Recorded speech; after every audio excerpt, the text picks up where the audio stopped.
ദാ ഇങ്ങനെ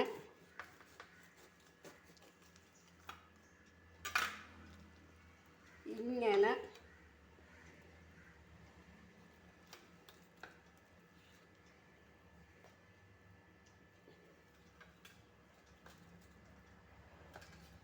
ഇങ്ങനെ കണ്ട എടുത്ത് മാറ്റി അവിടെ ഒരു പാത്രത്തിലോട്ടാണ് മാറ്റിയത്.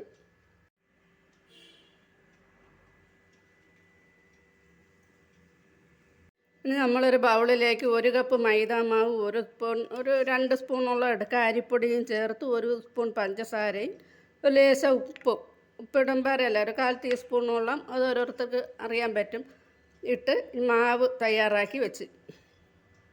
അപ്പോൾ നമ്മളിങ്ങനെ ചക്ക എടുത്ത് അതേപോലെ മാവിലോട്ടിട്ട് മാവിൽ നിന്നെടുത്ത് ഈ തിളച്ച എണ്ണയിലോട്ടിടണം. എണ്ണ ഇവിടെ ഒഴിച്ച് എണ്ണ തിളച്ചിട്ടുണ്ട്. ഈ എണ്ണയിലോട്ട് ഇടുക. അങ്ങനെ ഓരോന്നായിട്ട് ഇറുത്തിടുക. ഇതിൽ പ്രത്യേകം ശ്രദ്ധിക്കേണ്ട കാര്യം എന്ന് പറഞ്ഞാൽ ചക്ക ഇറുത്ത് പാത്രത്തിൽ ശേഖരിച്ച് വെക്കാൻ പാടില്ല. കൂഴച്ചക്കയാണ് ഇതിന് വേണ്ടി ഉപയോഗിക്കുന്നത്. അപ്പോൾ അപ്പോഴും മടലിൽ നിന്നെടുത്ത് മാവിലോട്ടിട്ട് എടുത്ത് എണ്ണയിലോട്ട് ഇടുന്ന ഒരു ഏർപ്പാടാണ് ഇതിലുള്ളത്.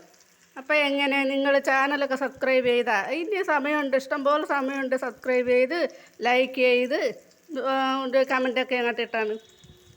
അപ്പോൾ നമുക്കിതൊന്ന് ഇളക്കിയിടാം. അതിൻ്റെ ഇടയ്ക്ക് നിങ്ങൾ വിചാരിക്കുന്നത് എന്താണ്, ഈ അപ്പച്ചട്ടി എടുത്താൽ എന്തെന്നാണ്, ആരും എടുത്ത് കണ്ടിട്ടില്ലായിരിക്കും. ഇതിനൊക്കെ ഇടുമ്പോൾ വലിയ ഉരുളിയെടുത്ത് 1 കിലോ എണ്ണ ഒഴിച്ച്, ഇത് എണ്ണ കുറച്ച് മതി അപ്പച്ചട്ടി ആകുമ്പോഴേ, മറ്റത് അതുകൊണ്ടാണ് അപ്പച്ചട്ടി എടുത്തത്. ഇങ്ങനെ അങ്ങോട്ട് ഇളക്കിയിടാം.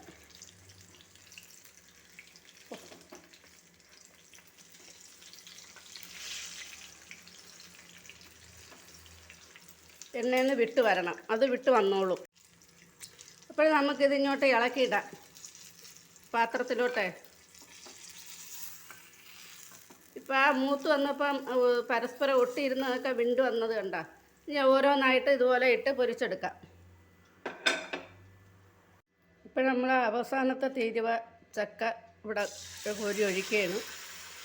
ഇപ്പം മാവ് തീർന്നപ്പം നമ്മൾ ചക്ക ഉണ്ടാക്കി നിർത്തി. മാവ് തീരുന്നത് വരെ ഉണ്ടാക്കിയുള്ളൂ.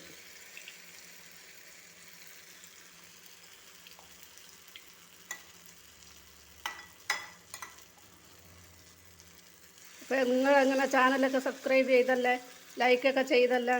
ഇല്ലെങ്കിൽ വേണ്ട, കണ്ടോണ്ടിരി, അതെങ്കിലും നടക്കട്ടെ. നമ്മൾ ഈ പഴംപൊരി എന്ന് കേട്ടിട്ടില്ലേ?